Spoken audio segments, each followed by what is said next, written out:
Bien, muchachos, gracias por la espera. Vamos a iniciar la sesión del día de hoy, muchachos.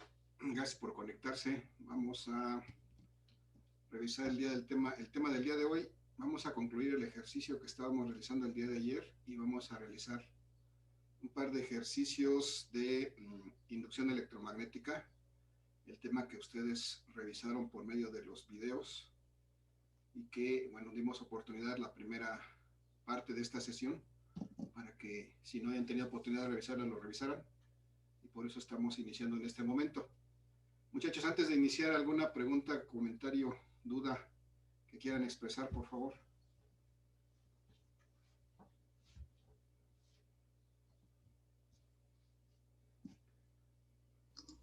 Creo que no, profesor. Ay, ok, gracias. Ya me confirmaste que sí me escuchan. Bien, muchachos, entonces si no hay dudas voy a proceder. Vamos a acabar de resolver el problema que estábamos haciendo ayer para que quede completo lo del tema de ley de Ohm del magnetismo y pasaremos a revisar los ejercicios de inducción electromagnética. Voy a compartir entonces la presentación de ley de Ohm del magnetismo en la que estábamos trabajando el día de ayer. Y básicamente vamos a concluir solamente el ejercicio que teníamos ahí planteado, es este, que ayer empezamos a, a plantear, pero que no terminamos de resolver. Entonces, este ejercicio de la ley de Ohm del magnetismo me pedía calcular eh,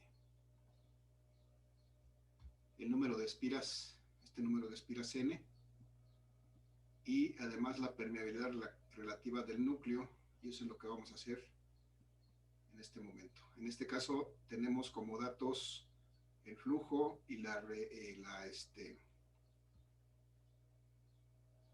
reluctancia de este núcleo. Aquí me faltó un dato, era 0.833 por 10 a la 6, lo voy a reescribir aquí. 0.833 por 10 a la 6 amperes vuelta por Weber. Entonces ya está, muchachos. Entonces la pregunta aquí, muchachos, para iniciar es, eh, necesitamos determinar el número de espiras y la permeabilidad relativa. Al principio, para determinar el número de espiras, ¿cuál ecuación puedo utilizar de las que tengo a la vista en el lado derecho superior?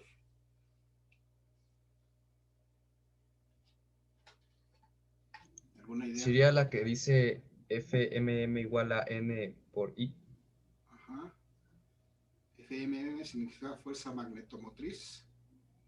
Igual a las espiras por la intensidad. Ajá, al número de espiras por la intensidad de corriente. Y entonces de aquí podemos despejar este número de espiras precisamente. Y entonces esto va a ser igual a ¿qué, muchachos? ¿Cómo queda el despeje? FMM sobre I. Muy bien, gracias. La fuerza magnetomotriz dividida entre la corriente. Y entonces vamos a ver si tenemos esos datos. La corriente sí la tengo aquí, pero la fuerza magnetomotriz no la tengo como un dato, pero tal vez la podría calcular. Sí la puedo calcular, muchachos, con la información que tengo. ¿Alguien me puede decir si puedo calcular esa fuerza magnetomotriz?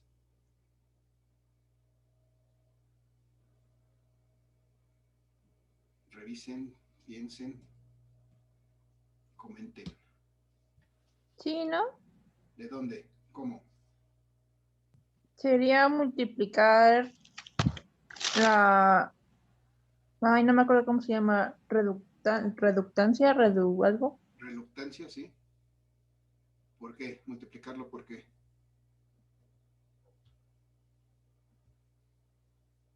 Ay, no me acuerdo cómo se llama. Bueno, el círculo con la línea atravesada. Ajá, eso se llama phi y se nombra, es el flujo. Aquí está arriba. Ah, sí, sí. Aquí Gracias. está. Si lo vemos en el triángulo de la ley de Ohm y necesito calcular la fuerza magnetomotriz, lo que tengo que hacer es multiplicar precisamente como nos dice Leslie. ¿Sí es Leslie?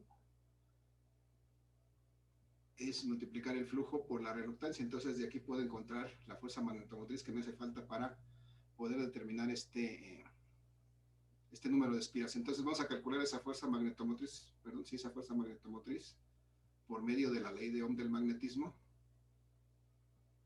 y que en este caso me dice que es el producto del flujo magnético que tengo como dato, acá está, por la reluctancia, que también lo tengo como dato, entonces no tengo ningún problema. Ya está aquí. Entonces, si hacemos este producto, encontramos el flujo magnetomotriz. Y esto me dice que son, el flujo es de, la fuerza magnetomotriz, perdón, el flujo es de 9 por 10 a la menos 4 Webers.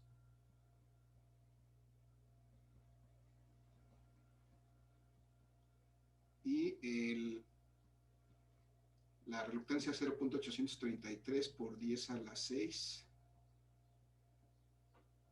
por 10 a la 6 amperes vuelta por Weber. Muchachos, si me ayudan con sus calculadoras, ¿cuánto es 9 por 0.833? ¿7 y algo?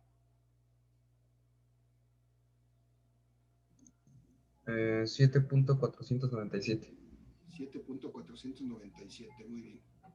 497 por 10 a la menos 4 más 6. Me queda por 10 a la 2, ¿no? Menos 4 más 6 por 10 a la 2. Sí.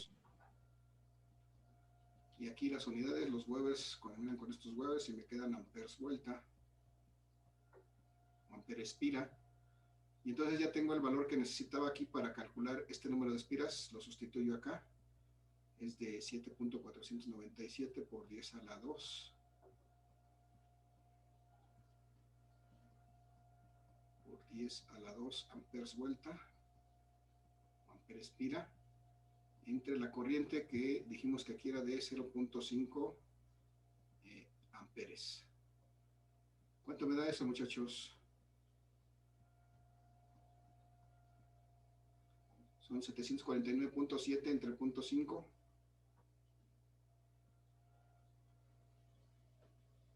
1500, 1490 y tantos. 1498.8. Gracias, 1498.8.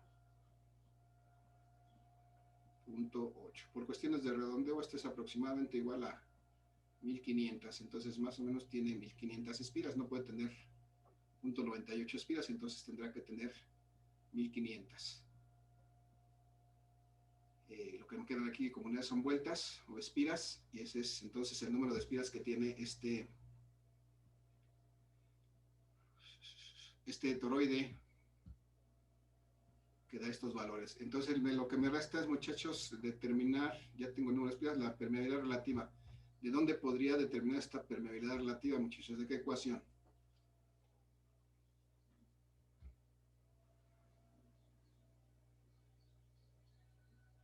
¿Alguna idea?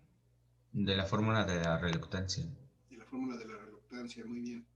Entonces tengo que la reluctancia es igual a la longitud del toroide entre el área normal por la permeabilidad absoluta. Pero aquí tengo la permeabilidad absoluta y yo necesito la permeabilidad relativa. ¿Cómo sustituyo eso? ¿A qué es igual esta permeabilidad relativa?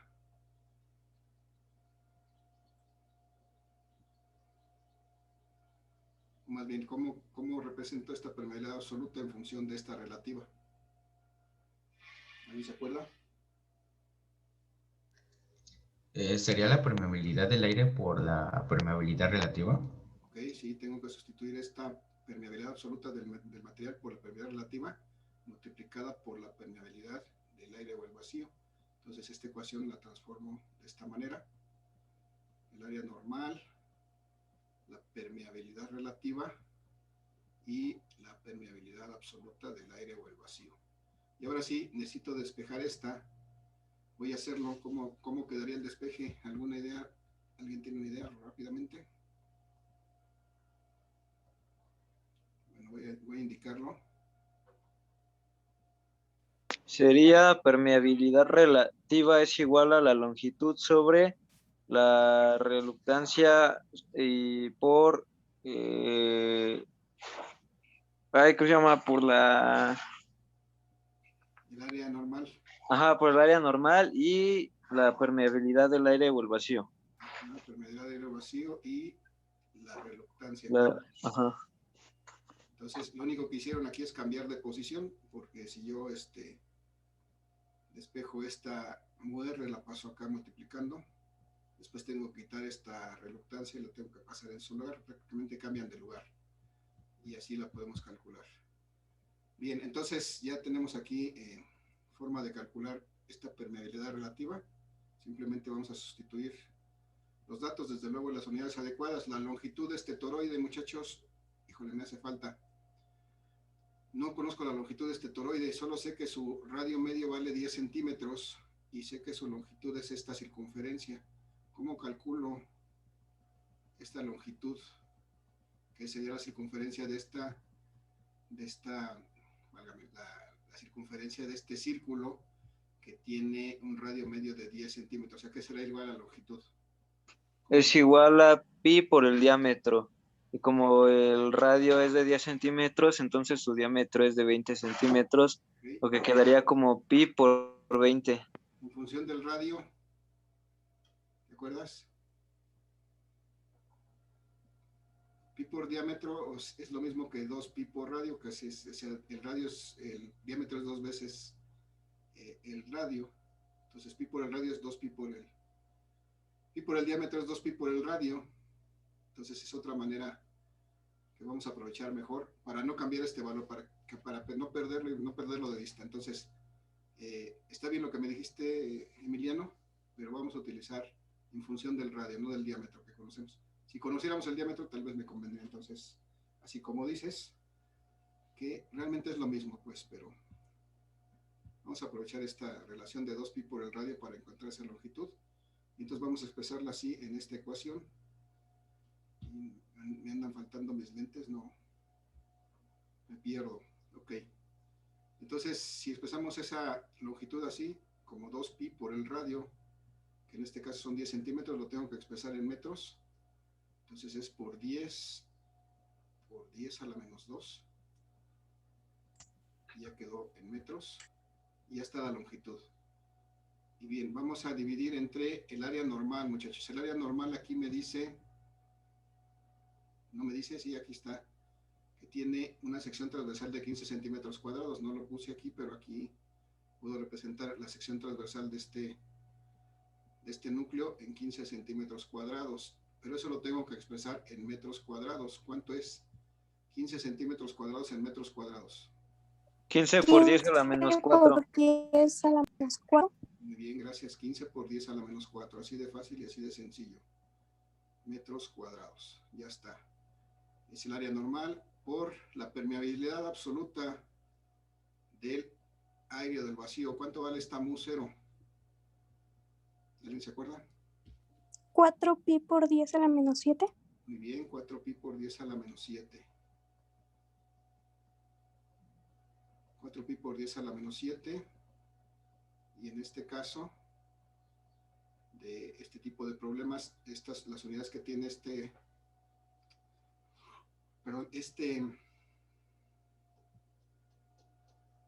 permeabilidad son de, ya se me olvidó, Weber sobre amper metro. Sí, Weber sobre amper por metro.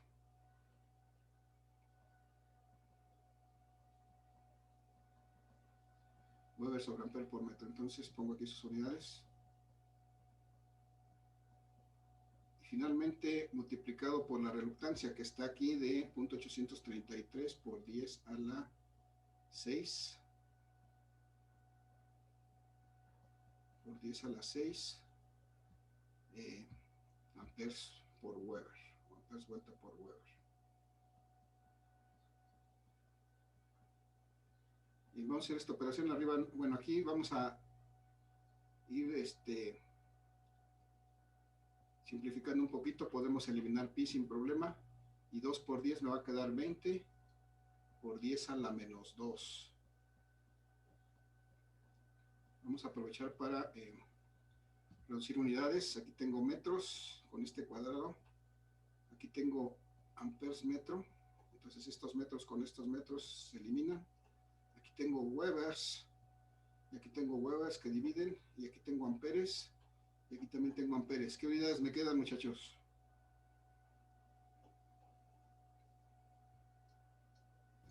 No hay unidades. No hay unidades porque es permeabilidad relativa, entonces no tiene unidades esto. Es una cantidad dimensional. Y bueno, vamos a hacer la operación 15 por 4 me da 60. 60 por punto 833, muchachos, me dicen cuánto es. 60 por punto 833. 49.98. 49.98. O sea, prácticamente 50. 98 por 10 a la menos 9, menos 7, menos 16 más 6. Por 10 a la menos 10.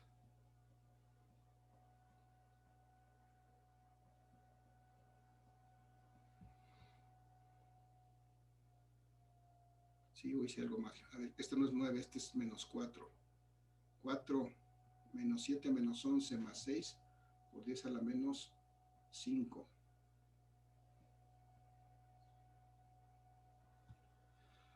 Bien, entonces, muchachos, MUR va a ser igual a 20 por 10 a la menos 2 entre 50 por 10 a la menos 5. ¿Cuánto es 20 entre 50, por favor, muchachos? 0.4. 0.4. 0.4. Sí, gracias. 20 por 50. Y 10 a la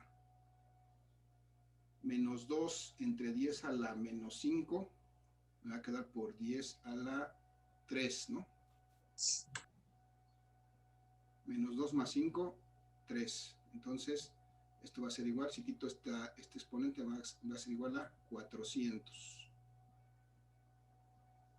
Entonces, la permeabilidad relativa de este núcleo es de 400, sin unidades, porque es relativa, no tiene unidades, es una relación entre dos permeabilidades.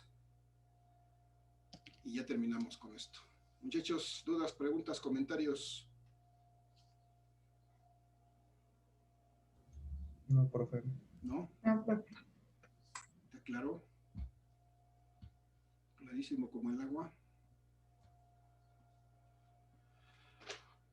Bien, muchachos, entonces ya está, ya con esto concluimos el ejercicio de la ley de Ohm del magnetismo. Hoy mismo les publico los ejercicios relacionados con este tema para que los vayan resolviendo.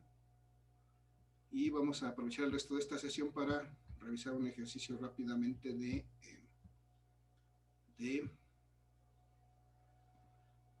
inducción electromagnética, que es el tema que ustedes ya revisaron hace unos minutos en los videos que les proporcionamos. Y entonces voy a compartir la presentación en donde está esa información. Vamos a platicar un poquito de... Ya esto ya está explicado en esos videos, pero vamos a repasarlo rápidamente. Entonces, esta inducción electromagnética es precisamente un fenómeno contrario al que ya vimos, que era el efecto motor. Y en este caso, esta inducción electromagnética también se denomina como efecto generador. Es decir, se puede generar energía eléctrica a partir del movimiento relativo entre campos magnéticos. Entonces, aquí vemos una animación que nos muestra eso. Del lado derecho vemos el ejemplo de un conductor que se mueve dentro de un campo magnético, y cuando ocurre eso hay una inducción, una corriente eléctrica inducida. Me aparece aquí algo que podemos detectar con un galvanómetro, y en la parte de abajo vemos un circuito magnético que funciona bajo este mismo principio. De hecho, vamos a llegar al final de este tema a ver el funcionamiento de un elemento como esto que se llama el transformador eléctrico, que se basa precisamente en este principio de inducción electromagnética. Entonces, muchachos, en los videos que ustedes ya revisaron, venía esta información.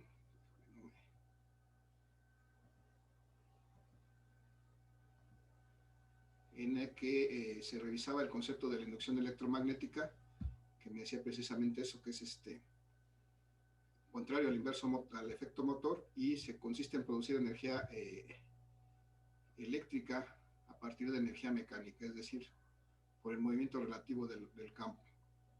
Y bueno, esto es explicado con más detalle en ese video. Si no lo vieron, pues les recomiendo que lo vean, porque ahorita vamos a aprovechar para hacer un ejercicio adicional de este mismo tema.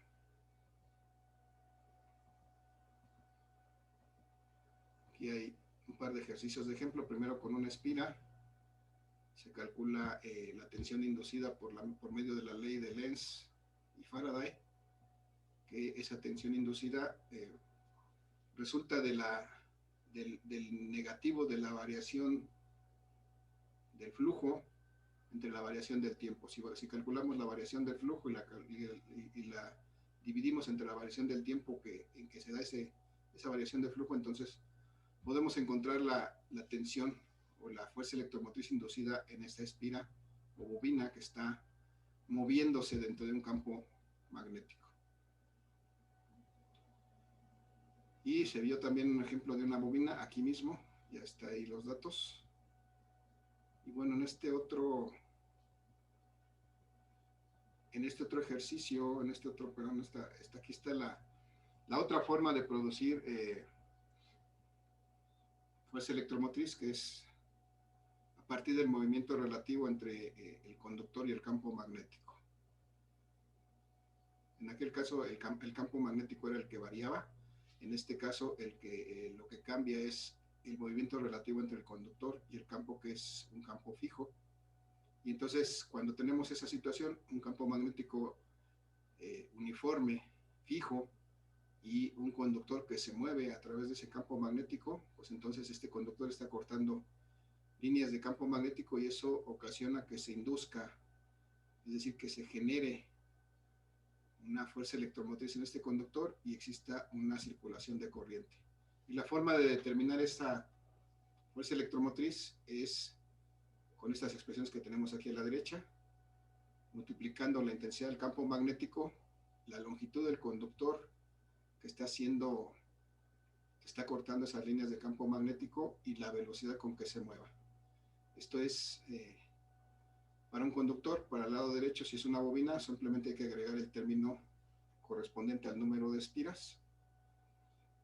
Y si no existiera perpendicularidad entre el conductor que está cortando las líneas y las líneas propiamente de campo magnético, entonces habrá que agregar el término del seno del ángulo que forman este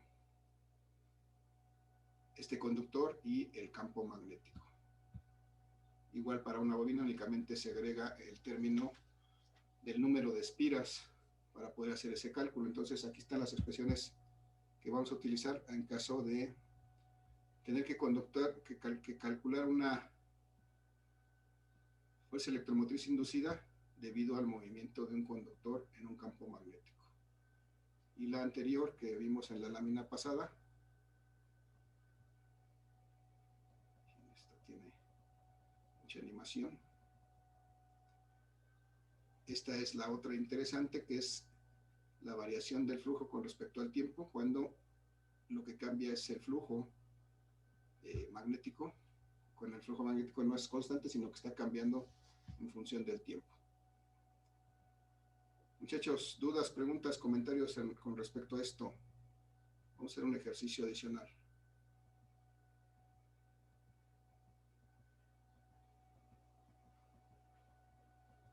Muchachos, ¿no hay dudas, no hay preguntas, no hay comentarios?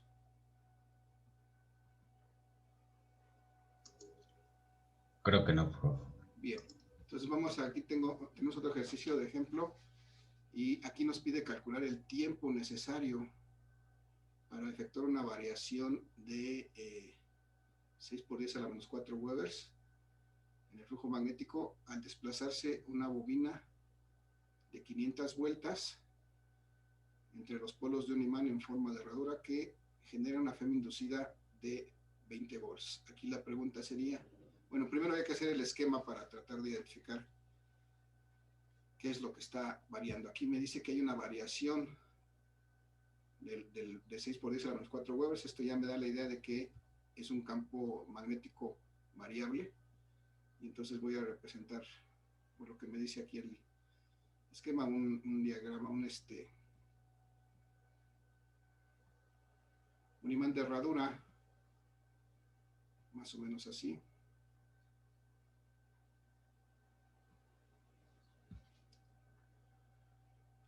Donde hay una variación de 6 por 10 a la menos 4. Bueno, eso quiere decir este campo magnético en sí no es variable entre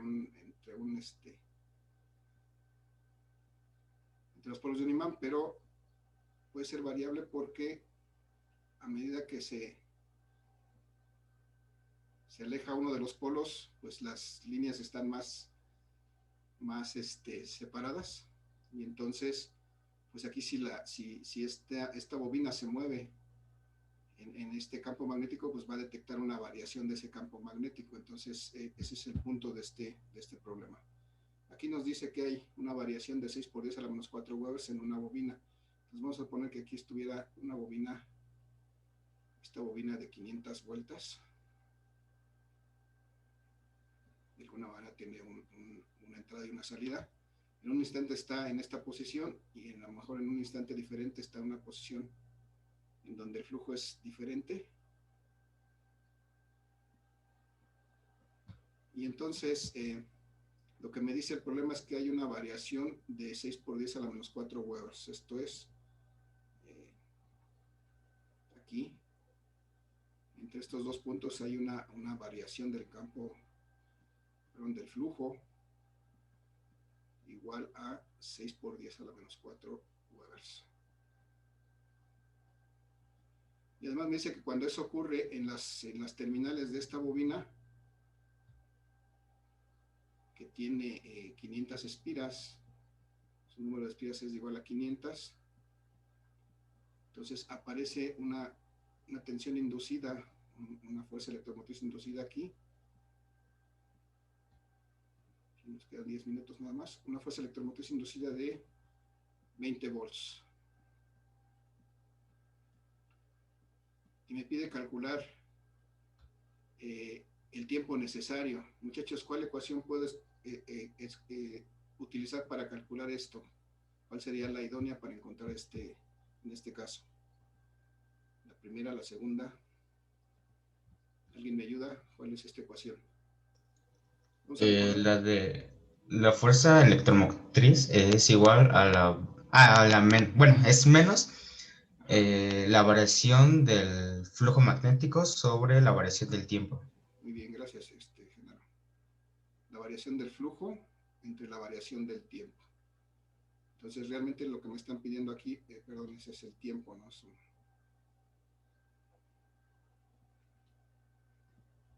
Lo que me están pidiendo aquí el tiempo, entonces tendré que despejar de esa ecuación el tiempo.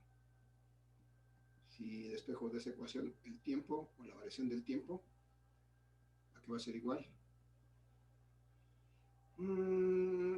Ahí, profesor, ahí faltaría el número de espiras, ¿no? Para poder despejar. Sí, perdón, sí sería una bobina, entonces tendríamos que poner aquí el número de espiras por es una bobina, no es una espira. Entonces, pasamos, realmente lo que cambia nada más es, esto va a pasar para acá, y esto va a ocupar su lugar, y entonces esta variación del tiempo va a ser igual a menos la variación del, el número de espiras.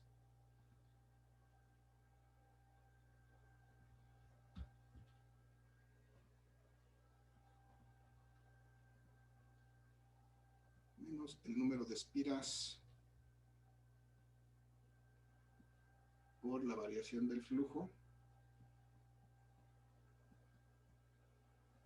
entre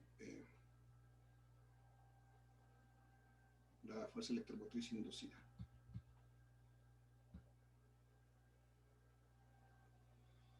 Bien, entonces, muchachos, ¿cuánto me queda esto? Variación del tiempo es igual a menos el número de espiras en este caso son 500 espiras, dice 500 vueltas, por la variación del flujo que me dice que es, aquí está, dice que es una variación de 6 por 10 a la menos 4 Webers.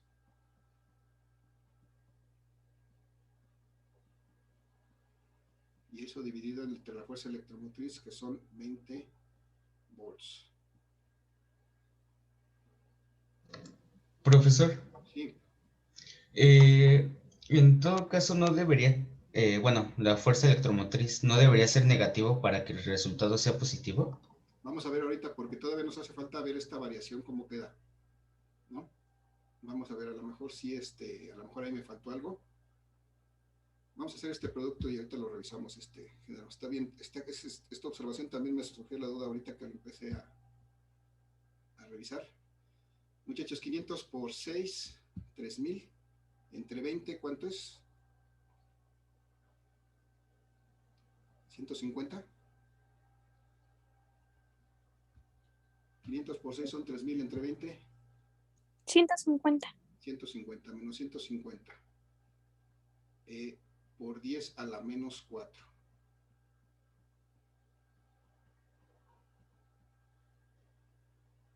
Y entonces vamos a ver que esta variación del tiempo es el tiempo final menos el tiempo inicial.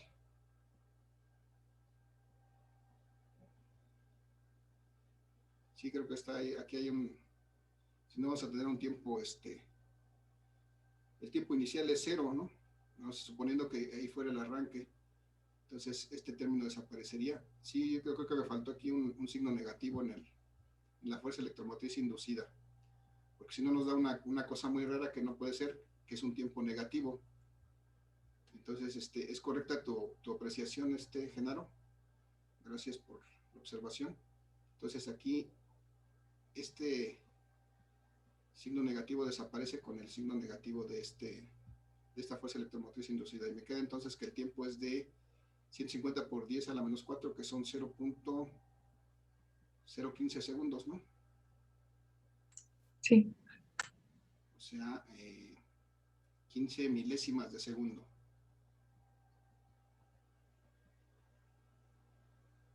Bueno, está. Entonces, bueno, sí, efectivamente, gracias por la observación, Genaro.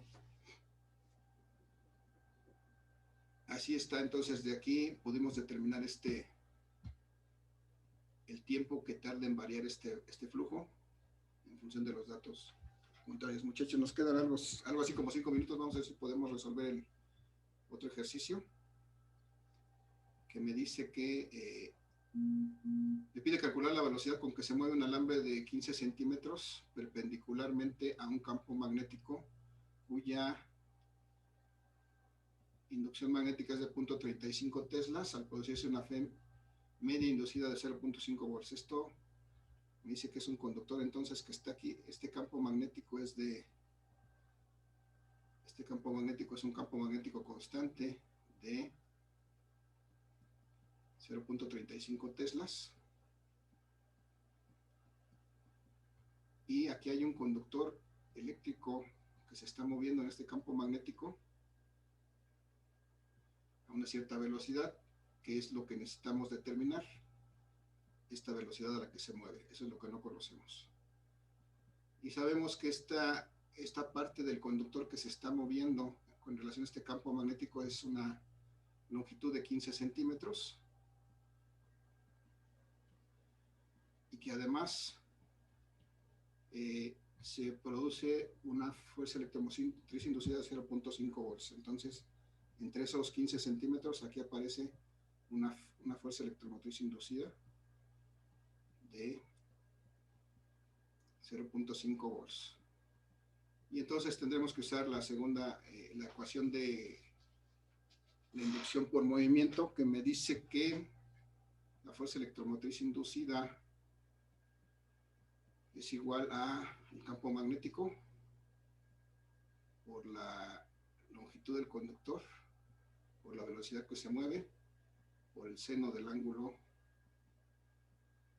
que forma con el campo magnético. En este caso, me dice que es perpendicular. ¿Cuánto vale el seno del ángulo si es perpendicular? 90. 90 grados. ¿Y cuánto vale el seno de 90? 1. 1, entonces esto se vuelve la unidad, entonces nada más me queda el campo, la longitud y la velocidad. Y entonces, si necesito determinar la velocidad, voy a despejarla de ahí. Va a ser igual a la fuerza electromotriz entre la inducción magnética por la longitud. En este caso, la fuerza electromotriz es de 0.5 volts. La inducción magnética es de 0.35 teslas. Y la longitud de este conductor es de 15 centímetros, pero lo tengo que expresar en metros. ¿Cuánto será? Muchachos.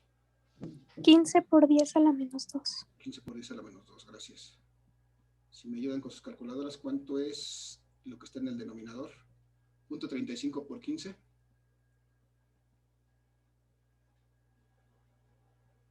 5.25. 5.25 por 10 a la menos 2. Y si me ayudan con esta operación, 0.5 entre 5.25 por 10 a la menos 2, ¿cuánto me da?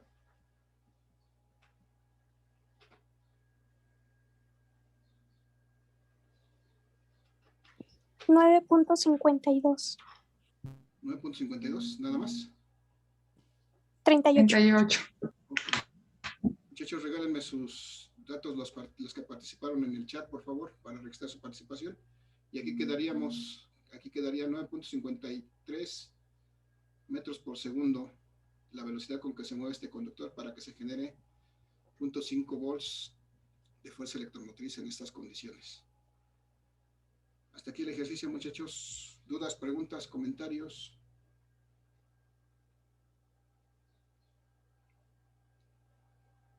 ¿No hay? No, profesor. No, prof. Bien, muchachos, les publico entonces los ejercicios, los ejercicios a este respecto, y les recuerdo que ya está publicado el archivo para los equipos. Formen sus equipos para el laboratorio, por favor. Nos vemos, que tengan un excelente día, muchachos, cuídense mucho. Hasta luego, profe. Gracias.